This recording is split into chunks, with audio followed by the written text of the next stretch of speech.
Well, everyone, we are now on our way of doing a battery comparison between the Nintendo Switch 2, Nintendo Switch Lite, Nintendo Switch OLED, and the original Nintendo Switch.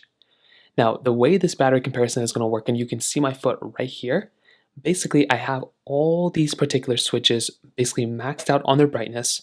They're all at their maxed out brightness. They're all charged to 100%. As you can see, you can zoom into the display. You'll be able to see their battery percentage all at 100%. And what we're going to do is I'm just going to go ahead and let these Nintendo Switches basically just stay at their main display right up here until they all die out. So I have it so they're not going to just randomly time out or die out. I'm going to probably do this first comparison with just their main display just to get an idea, and I'll do further ones with their games on and everything like that. So this first one is just going to be a very high level one. Basically whatever I do on one, I'm going to do on the other. For the time basis, I'm just going to keep them on their main display for the next hour. I'm going to check in about every hour or so, and we'll basically see what ends up happening. So I'm assuming that the Nintendo Switch 2 or the OLED Switch might end up lasting the longest, but we'll check back in about another hour, and we'll basically see where we're at. Okay, so now we are at the 1 hour mark, and here's the thing. This comparison was a lot harder than I thought. All the screens started dimming down, so then I had to go and tape the Joy-Cons in, so then they would basically just stop like dimming down because I had to keep tapping on the display, but they all kept dying at the same time because I kept tapping on them at the same time. So hopefully this taped Joy-Con method will work. Now my Nintendo Switch OLED is at 86%, my Nintendo Switch Lite is at 83%, my Switch 2 is at 78%, and my Nintendo Switch original one is at, I think, 82%. So right now my Switch OLED is doing the best, and the Switch 2 is basically doing the worst, which I'm actually kind of surprised about. So what we'll do is we'll basically just let them go ahead and go for another hour on their main display. We'll check back in about another hour, and we'll basically see where we are at. Alrighty everyone, another hour has passed, and right now my Nintendo Switch, the original, the OLED one is at 71%, Switch Lite 64%, the original Switch is at 64%, and the Switch 2 is at 54%. So that's another really interesting thing. Right now the Switch 2 is still doing the worst, and the Switch OLED is doing the best. The reason for that, one, the Switch 2 has the bigger display, it's newer, probably needs some updates here and there to kind of fix some things. I feel like the Switch Lite is surprising me because this one's doing better than this one. But also with the OLED Switch, I kind of was expecting this one to do better overall because this one is kind of doing this one has a better display, OLED display. So let's check back in about another hour and see basically where we're at. Well, everyone, another hour has passed. The Nintendo Switch OLED is at 55%. The Nintendo Switch Lite is at 46%. The original Nintendo Switch is at 45%. And the Nintendo Switch 2 up here is at 31%. So, what are we learning so far? Now, even just from this high-level comparison, you're going to be able to see that the Switch 2 is probably not going to be the best in the battery life department. But the weirdest thing is, the Nintendo Switch OLED one, in my opinion, is probably having the best display out of all three of these. These two, obviously. But this one, I was expecting this one to be better, and it kind of is when you consider the 120Hz refresh rate. But this Switch OLED is honestly doing a pretty good job, and I do think this one is pretty surprising because it has kind of the best looking kind of display.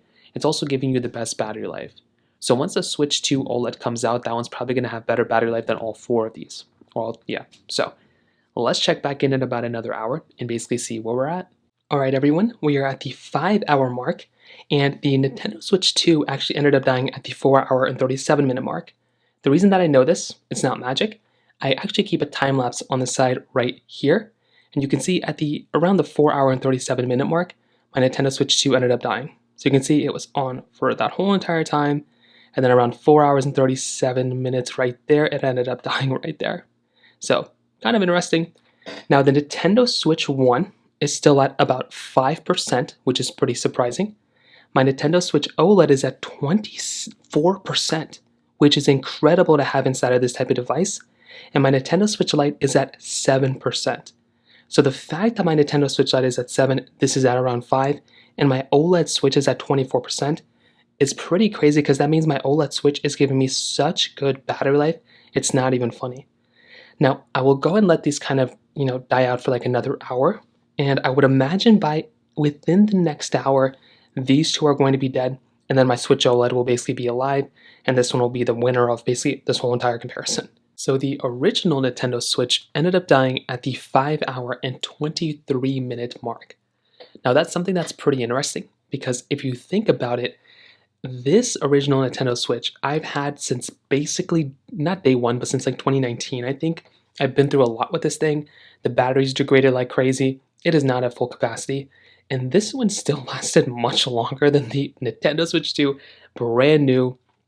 It's kind of interesting, right? Like if you're going to go through and like pick up a brand new console, the fact that the 2019, and I bought this one used in 2019, so it's been probably played with since day one.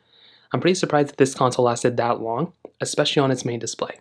Now, this one has a bigger size display. It's going to be brighter, 120 hertz, all that stuff. But just that in and of itself is actually a pretty insane thing. The Switch Lite is still on, and the OLED Switch is now at 17%. This one is at 1% for the Switch Lite, so this one's probably going to die at some point. But right now, the OLED Switch is still at 17%. So we'll check back in when the Switch Lite dies very soon, and we'll go from there. And finally, at the 5 hour and 35-minute mark, the Nintendo Switch Lite ended up dying, which basically means the Nintendo Switch OLED is the best performing battery life from these particular Nintendo Switches. Now, your results may vary, keep that in mind, but with the Nintendo Switch OLED, you're going to have to remember that this is one of those types of consoles that, honestly, I'm kind of surprised that the battery life even lasted this long. I always thought that this one was going to give me pretty good battery life, but I thought the Switch Lite was going to last longer. Now, I want to give you some of my thoughts, right, to round out. The Nintendo Switch OLED is still a really good console. But just because it gives you the better battery life doesn't necessarily mean it's like the better console out of all of these. I look at the Nintendo Switch 2, and I do feel like this is probably the better type of console out of all these, right? Like, yes, the battery life isn't that great, but you are still getting a really good type of console from the Nintendo Switch 2. And there are some good reasons as to why this console might actually ended up dying way before. The first thing is, like, even if I try to power it on, it's going to die. But the main reason I think why this console died first, one, it's a bigger display. It's the biggest display out of all these consoles. So that's why this console has a higher likelihood of basically dying. Number two, you have to remember that with the Nintendo Switch 2, this console is also way more powerful. This is the most powerful console out of all these particular devices as well. So you're going to end up getting a more powerful console with a bigger display, brighter display, I think, but 120 hertz. That's a bigger type of device and bigger type of console for it to power. But what was surprising to me was that compared to the Nintendo Switch 1, the original Nintendo Switch, I'm actually kind of surprised that this console ended up lasting way longer than the Switch 2. I thought these two would be relatively close, but the fact that my Nintendo Switch original one ended up lasting as long as it did was pretty surprising. Again, this is a console that I ended up buying that was used when I bought it back in 2019, I think. When I started making the Switch videos, I think you can look back, it was probably 2019. But the craziest thing here is that this one, the battery has degraded quite a bit. I've traveled with this thing quite a bit. I've been through a lot of things within this console. It's always been docked, it's overheated like crazy in the sun. And this thing still lasted, 5 hours and 23 minutes on its display. That in and of itself is actually pretty surprising. And I think that's a really cool thing going on for the original Switch as well. And even for the Switch Lite, when I look at this particular console, I'm also equally shocked that this console lasted 5 hours and 35 minutes. Again, this is one of those types of consoles that you could look at and probably think to yourself, man, this is a really, really decent console. It lasted longer than the original Switch. But I mean, it still didn't last as long as the OLED Switch, but I kind of thought in the beginning that this one might end up lasting the longest because it's just so small and it's so underpowered. Not underpowered, but it doesn't have all the accessories and features as the other Switches. But this thing still lasted much longer than I thought it was going to last. I think the Switch 2 made me a little disappointed. It's making me not as excited about using it in the long run. But the Switch OLED is the one that pretty much took the cake today. I'm very surprised about this console that it ended up lasting this long. And it still has 13% battery life inside of it, which that in and of itself is pretty insane. So that pretty much covers it up there for the most part. If you have any other thoughts or questions, please let me know in the comment section below. Hit the like button, that'll mean so much, but definitely hit that subscribe button. More importantly than everything else, I love every single one of you guys. Hopefully I'll catch you guys in the next video.